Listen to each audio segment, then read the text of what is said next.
बिस्मिल्लाहिर्रहमानिर्रहीम। ज़ैनब टीवी की तरफ से मैं आप लोगों के साथ बहुत ही प्यारी वीडियो शेयर करने जा रही हूँ कि मेहमान के लिए सुन्नतें। मेहमान कहीं जाना चाहता हो तो इसे मेज़बान को आमदोरफ़्त और खाने के मुतल्लिक तफसील बता कर जाना चाहिए।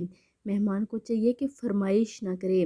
दस्तरखान पर कई किस्म के खाने हों तो सब से खाए।